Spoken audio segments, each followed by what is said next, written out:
ఆ మాస్తో క్లాష్ అవసరమా? Hello everyone, welcome back to our channel Cinematic World and this is Shiva. ఆర్ఏ2 నిజంగానే అంత కొట్టిందా? ఏంది మ్యాటర్? ఎన్టీఆర్ నీల్ మూవీకి క్లాష్ ఏంటి, రిలీజ్ డేట్ ఎప్పుడు, పెద్ది బయట response, SSM29, good bad ugly ఇవన్నీ మాట్లాడుకుందాం. మరి జర మన ఛానల్లో కంటెంట్ నచ్చితే లైక్, షేర్ అండ్ సబ్స్క్రైబ్ చేసుకోండి ప్లీజ్. ముందుగా ఆర్ఏ2 బన్నీ అన్నకి second re release success, excellent response, గట్టి హల్చల్, సూపర్ వైబ్, తోప్ కలెక్షన్స్. ఎన్ని ఉన్నాక ఎందుకు అయ్యాలా? అయినా అంత మంచి వాళ్ళు ఆ తప్పు ఎందుకు చేశారు అంకుల్? ఏ తప్పు? యాక్చువల్గా ఇప్పటి వరకు ఆర్ఏ2 అంటే క్లోజింగ్లో నైజాంలో 2.76 కోట్ల గ్రాస్, సీడెడ్లో 50 లక్షల గ్రాస్ అండ్ ఆంధ్రాలో 2.3 కోట్ల గ్రాస్. సో టోటల్ తెలుగు స్టేట్స్లో 5.5 కోట్ల గ్రాస్ కొట్టింది.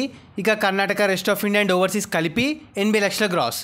సో టోటల్ వరల్డ్ వైడ్గా 6.3 కోట్ల గ్రాస్తో 5th ప్లేస్లో ఉంది. ఇది super long run and fine response. But team and fans 7 కోట్లకు పైగా అని చెప్పి ఫేక్ పోస్టర్ వదిలారు. మోస్ట్లీ ఇవాళ రేపు 8 కోట్ల పోస్టర్ కూడా వచ్చే ఛాన్సెస్ ఉన్నాయి. అనుకున్న దానికంటే బాగా పర్ఫామ్ చేసింది ఆర్ఏ2, బట్ ఈ ఫేక్ వల్ల నెగిటివిటీ ఫేస్ చేయాల్సి వస్తుంది. తర్వాత ఎన్టీఆర్ నీల్ సినిమా ఏప్రిల్ 22 నుండి తారకన్న షూటింగ్లో జాయిన్ అవుతున్నాడు మనకు తెలుసు. అయితే నెక్స్ట్ ఇయర్ ఏప్రిల్ 9కి గ్రాండ్గా రిలీజ్ చేసే ప్లాన్లో ఉన్నారు. అదే డేట్కి జైలర్ 2 వచ్చే ఛాన్సెస్ ఉన్నాయి. చెప్తున్నా కదా, ఈ మాస్కి ఏ రేంజ్ సీక్వెల్ అయినా తగ్గాల్సిందే. బిగ్గెస్ట్ మాస్ కాంబో ఎన్టీఆర్ నీల్ది. ఏ లెవెల్లో ఉంటుందో కూడా ఇమాజిన్ చేసుకోలేం. Jailer మీడియోకోర్ film. రజనీకాంత్ గారు ఉన్నా కూడా ఎన్టీఆర్ నీల్ సినిమా మామూలు క్రేజ్తో రాదు. దాని కథ, ఓపెనింగ్స్, అల్చల్ అరాచకంగా ఉంటాయి. Better to avoid clash. Of course ఇంకా ఫిక్స్ కాలే అనుకోండి 2 డేట్స్, బట్ ఆ సినిమా రిలీజ్ టైంలో ఏ సినిమా క్లాష్ అవ్వకపోవడమే మంచిది. మోస్ట్లీ ఏప్రిల్ అంటున్నారు. ఏప్రిల్ 9th న్యూస్ బాగా వైరల్ అవుతుంది. ఈ క్లాష్ పైన మీ పాయింట్ ఆఫ్ వ్యూ ఏంటి? అండ్ ఇంకోటి గమనిస్తే ఎన్టీఆర్కి ఇది బ్యాక్ టు బ్యాక్ క్లాష్ అవుద్ది.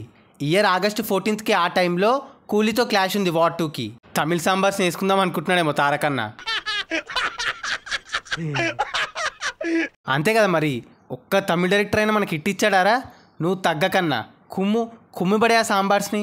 కమింగ్ టు పెద్ది, తెలుగు పరంగా గ్లిమ్స్లో ఆల్ టైమ్ రికార్డ్ పెట్టింది మనకు తెలుసు. అయితే హిందీ అండ్ తమిళ నుండి కూడా ఎక్సలెంట్ రెస్పాన్స్ వస్తుంది. హిందీ గ్లిమ్స్కి 5 మిలియన్కి పైగా వ్యూస్ వచ్చాయి ఓన్లీ 4 డేస్లోనే.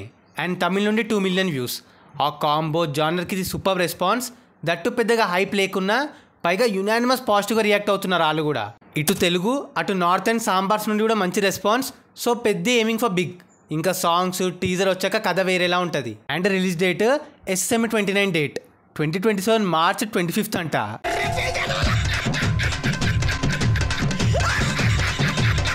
నమ్మొచ్చా? అసలు వాళ్ళు అఫీషియల్గా కాంబో పైన అనౌన్స్మెంటే చేయలేదు, బట్ రిలీజ్ డేట్ పైన రూమర్స్ మొదలయ్యాయి. మార్చ్ 25th అంటే RRR డేట్, ఎగ్జాక్ట్గా 5 years బ్యాక్. అంటే 5 years తర్వాత సేమ్ డేట్. జక్కన్ ఒక్క డేట్ పైన స్టిక్ అయి ఉంటాడా? ఆయనే డేట్ స్వయంగా చెప్పినా కూడా సినిమా రిలీజ్ అయ్యే వరకు ఆ డేట్ నమ్మలేం. Coming to good bad ugly movie collections, ఓపెనింగ్స్లో మంచిగా డీసెంట్ నెంబరే పెట్టింది. తమిళనాడులో 28.3 కోట్ల గ్రాస్, తెలుగు స్టేట్స్లో 1.2 కోట్ల గ్రాస్, కర్ణాటకలో 3.7 కోట్లు, కేరళలో 80 లక్షలు అండ్ ఓవర్సీస్లో 17 కోట్లు. అలా టోటల్ వరల్డ్ వైడ్గా 25 కోట్ల షేర్ అండ్ 52 కోట్ల గ్రాస్ కొట్టింది. ఇది తమిళనాడులో 11th ప్లేస్. టాప్ 5లోకే కాదు టాప్ 10లో కూడా ఎంటర్ కాలేకపోయింది. అలా వరల్డ్ వైడ్గా బ్రేక్ ఈవెన్ టార్గెట్ 115 కోట్లు, అంటే ఇంకా 90 కోట్ల షేర్ కొట్టాలి. బయట రెస్పాన్స్ మిక్స్డే ఉంది కాబట్టి హిట్ అవుద్దా ఫట్ అవుద్దా చూడాలి. సో అది guys matter. Recent interesting updates, news, కథ అది ఇది. మరి ఈ వీడియో పైన మీ ఒపీనియన్ని కింద కమెంట్ చేసేసి మీరు ఈగర్గా వెయిట్ చేస్తున్న అప్డేట్స్ని మాతో షేర్ చేసుకోండి.